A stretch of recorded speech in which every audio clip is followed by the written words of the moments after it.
भारत की प्रथम स्वाधीनता संग्राम की एक और वीरांगना की गाथा फिर से लेके हाजिर हूँ।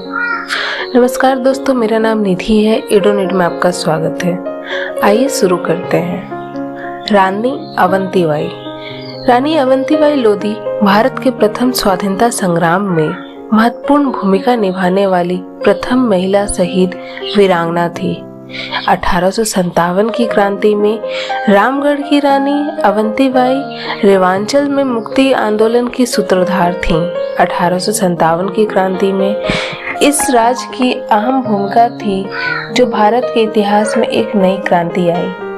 वीरांगना महारानी अवंतीबाई लोधी का जन्म राजपूत समुदाय में 16 अगस्त 1831 को ग्राम मनकेहनी, जिला मिवनी के जमींदार राव जुझार सिंह के यहाँ हुआ था।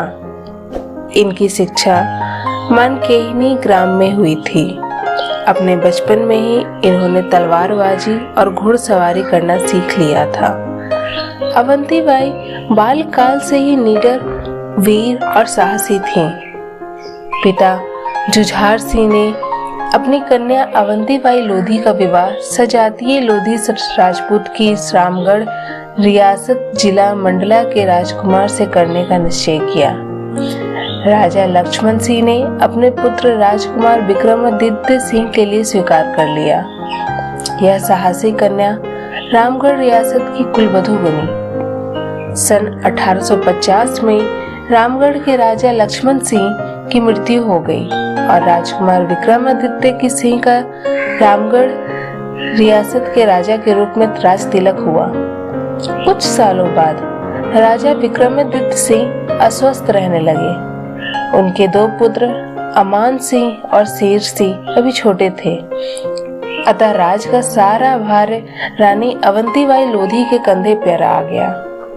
अंग्रेजों ने तब तक भारत के अनेक भागों में अपने पैर जमा लिए थे, जिनको उखाड़ने के लिए रानी अवंतीबाई ने क्रांति की शुरुआत की और भारत में पहली महिला क्रांतिकारी रामगढ़ की रानी अवंतीबाई ने अंग्रेजों के विरुद्ध ऐतिहासिक निर्णायक युद्ध किया, जो भारत की आजादी में बहुत बड़ा योगदान है।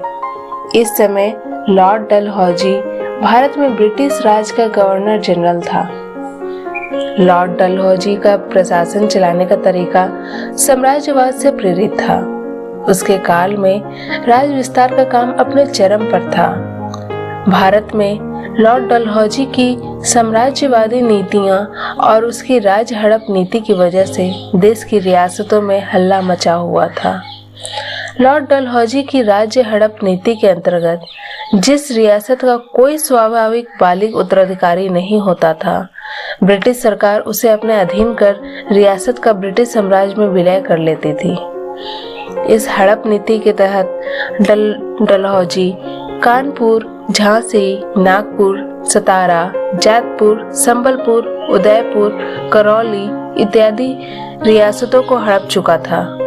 रामगढ़ की इस राजनीति स्थिति का पता जब अंग्रेज सरकार को लगा, तो उन्होंने रामगढ़ रियासत को कोर्ट ऑफ वार्ड्स के अधीन कर लिया और राज परिवार को पेंशन दे दी गई। इस घटना से रानी अवंतीबाई लोधी काफी दुखी हुई, परंतु वह अपमान का घूंट पीकर रह गई। सन 1857 में जब देश में स्वतंत्रता संग्राम छिड़ा, तो क्रांतिकारियों का संदेश रामगढ़ भी पहुंचा। रानी तो अंग्रेजों से पहले ही चली भुनी बैठी थी, क्योंकि उनका राज्य भी झांसी और अन्य राज्यों की तरह कोट कर लिया गया था।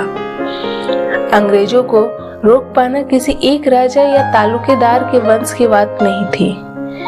रानी ने आसपास के राजाओं, परनादारों, जमींदारों और बड़े मालगुजारों का विशाल सम्मेलन रामगढ़ में आयोजित किया, जिसकी अध्यक्षता गढ़पुरवा के राजा शंकर शाह ने की।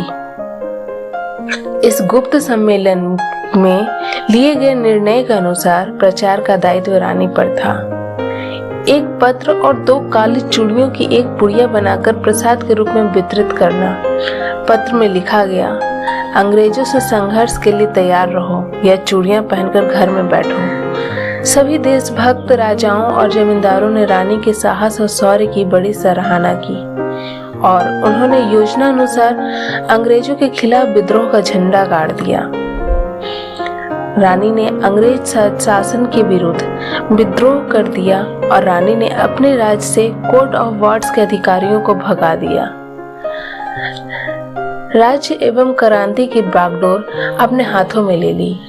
ऐसे में अवंतीबाई लोधी मध्य भारत की क्रांति की प्रमुख नेता के रूप में उभरी। रानी की विद्रोह की खबर जबलपुर के कमिश्नर को दी गई। वह आग बबूला हो उठा। उसने रानी को आदेश दिया कि वे मंडला के डिप्टी कलेक्टर से भेंट कर ले। अंग्रेज पदाधिकारियों से मिलने की बजाय रानी ने युद्ध की तैयारी शुरू कर दी। उसने रामगढ़ के किले की मरम्मत करवाकर उसे और मजबूत एवं सुदृढ़ बनवाया। अंग्रेज रानी और मध्य भारत के इस विद्रोह से चिंतित हो गए। अवंतीबाई लोधी ने अपने साथियों के सहयोग से हमला बोलकर घुघरी, रामनगर, बिछिया इत्यादि क्षेत्रों में अंग्रेज राज्य का सफाया कर दिया। मंडला नगर को छोड़कर पूरा जिला स्वतंत्र हो चुका था। अवंतीबाई ने मंडला विजय के लिए सिपाहियों को सहित प्रस्थान किया। रानी की सूचना प्राप्त होने पे शाहपुरा एवं झुकास के जमींदार भी मंडला की ओर रवाना हुए। खैरी के पास अंग्रेज सिपाहियों के साथ अवंतीबाई का युद्ध हुआ। वर्डिंगटन पूरी शक्ति लगाने के बाद भी कुछ कर न सका और मंडला जिला और रामगढ़ राज्य स्वतंत्र हो गया। इस विजय के उपरांत आंदोलनकारी की शक्ति में कमी आ गई, किंतु उल्लास में कमी नहीं आई। रानी रामगढ़ वापस हो आई। इसके बाद वर्डिंगटन ने अपनी सेना का पुनर्गठित कर रामगढ़ पर हमला बोल दिया, जिससे रीवा नरेश की सेना भी अंग्रेज का साथ दे रही थी। रानी अवंतीबाई की सेना अंग्रेजों की सेना के मुकाबले कमजोर थी, लेकिन फिर भी वीर सैनिकों ने साहसी वीरांगना अवंतीबाई के लोधी के नेतृत्व में अंग्रेजी सेना का जमकर मुकाबला किया। इस स्थिति को भांपते हुए रानी ने किले के बाहर निकलकर देवहारगढ़ की पहाड़ियों की तरफ प्रस्थान किया। रानी के रामगढ़ छोड़ देने के बाद अंग्रेजी सेना ने रामगढ़ के किले को बुरी तरह ध्वस्त कर दिया और खूब लूटपाट की।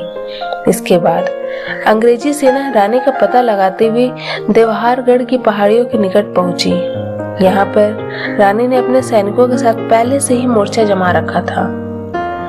अंग्रेजों ने रानी के पास आत्मसमर्पण का संदेश भिजवाया, लेकिन रानी ने संदेश को अस्वीकार करते हुए संदेश भिजवाया कि लड़ते लड़ते बेशक मरना पड़े, लेकिन अंग्रेजों के भार से दबूंगी नहीं। इसके बाद वर्डिंगटन ने चारों तरफ से रानी की सेना पर धावा बोला।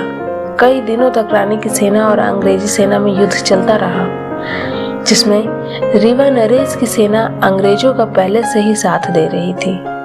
इस युद्ध में रानी की सेना के कई सैनिक हताहत हुए और रानी को खुद बाएं हाथ में गोली लगी और बंदूक छूटकर गिर गई।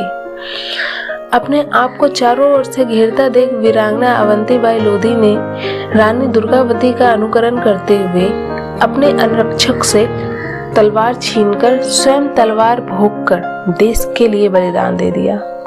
उन्होंने अपने सीने में तलवार भोंकते हुए वक्त कहा कि हमारी दुर्गावती ने जीते जी बैरी के हाथ से अंग न छुए जाने का प्रण लिया था, इसे न भूलना। उनकी यह बात भी भविष्य के लिए अनुकरणीय बनी। वीरांगना अवंतीबाई लोधी का अनुकरण करते हुए उनकी दासी ने भी तलवार भोंककर 20 मार्च 1858 को वीरांगना अवंतीबाई लोधी के साथ अपना बलिदान दे दिया। भारत के इतिहास में इस वीरांगना अवंतीबाई लोधी ने सुनहरे अक्षरों में अपना नाम लिख दिया। जी हाँ दोस्तों, ये था अवंतीबाई लोधी की वो महान गाथा जिससे शायद ही कोई अनजान हो। इसी तरह की और भी गाथाएं मैं अपने साथ लेकर आऊंगी। आप मुझे सुनते रहें, फॉलो करें, लाइक करें, सब्सक्राइब करें। Thank you so much.